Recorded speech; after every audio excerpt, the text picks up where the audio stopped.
ايه علاقة ابو حنان بالطلوع والنزول الجنوني للذهب الفترة اللي فاتت؟ دلوقتي العالم مخضوض بسبب الذهب، خاصة بعد ما سجل اعلى رقم ليه في تاريخه وهو 5550 دولار للأونصة الواحدة، وفجأة راح واخد غطس وراح نازل ل 4860 دولار للأونصة الواحدة، يعني نازل تقريبا 600 دولار. 600 دولار في حد ذاتها رقم كبير، بس هي فعليا 10% بس. في ناس كانت متوقعة ان هو ينزل 20% مش 10 بس. ركز معايا كده، اي مصيبة بتحصل دلوقتي دور على ابو حنان. بس لازم نقول في الاول ان امريكا عليها ديون 38 تريليون دولار، رقم مرعب الحقيقة. فابو حنان زي اي بيزنس مان ناجح بيفكر اوت اوف ذا بوكس بدماغ تانية خالص. هو مش ناوي يسدد الرقم ده اصلا، ولو هيسدده فمش هيسدده من جيبه، هو ناوي يخلي الذهب هو اللي يسدد اكتر من 8100 طن.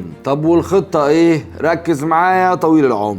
يبدأ ابو حنان الجميل يتكلم انه ناوي يخش صراعات، يفكر انه يحتل فنزويلا، يقول جرينلاند دي بتاعتي، يبعت القوات بتاعته عند ايران، يقول لك هنعمل شوية نوش هنا ومحدش يعدي. فطبعا ايه اللي يحصل؟ رأس المال جبان، دي جملة معروفة عند المستثمرين، فالناس كلها تخاف من الدولار وتجري على اكتر حاجة ملاذ امن، هي ايه؟ الذهب. فبورصة الذهب تعمل ارقام خزعبلية زي ما انتوا بتشوفوا، وده مش افراد بس اللي بتشتري، ده بنوك مركزية ومستثمرين ومحافظ وشركات، وخد عندك كل حد.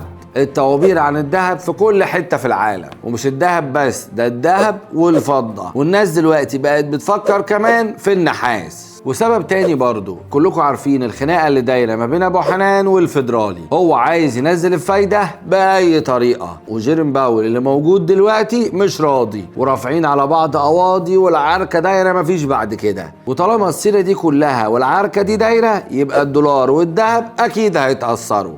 وكل ده والذهب لسه ما تأثرش. حتى النزول اللي موجود دلوقتي ده اسمه نزول تصحيحي. الذهب دايما بعد ما بيطلع لازم ينزل ويعمل جني ارباح، اللي بنسميها نزول تصحيحي، وبعد كده الذهب هيزيد وهيعمل ارقام خزعبليه. البنوك المركزيه بقت متوقعه 6000 و 7000 دولار للأونصة الواحده، وكل ده في وقت قريب جدا. ولو فعلا حصل وامريكا ضربت ايران، اعرف ان الذهب هيطير، لان مش بس هم هيخافوا من الدولار، اي عركة جنب مضيق هرمز بتأثر على البترول بطريقة كبيرة جدا، لان معظم البترول اللي رايح لاوروبا وامريكا نفسها بيعدي من المضيق ده، وبالتالي اسعاره هتزيد، والذهب برضو نفس الكلام. وفي الاخر الذهب كان ومازال وسيظل الملاذ الامن لفلوسك.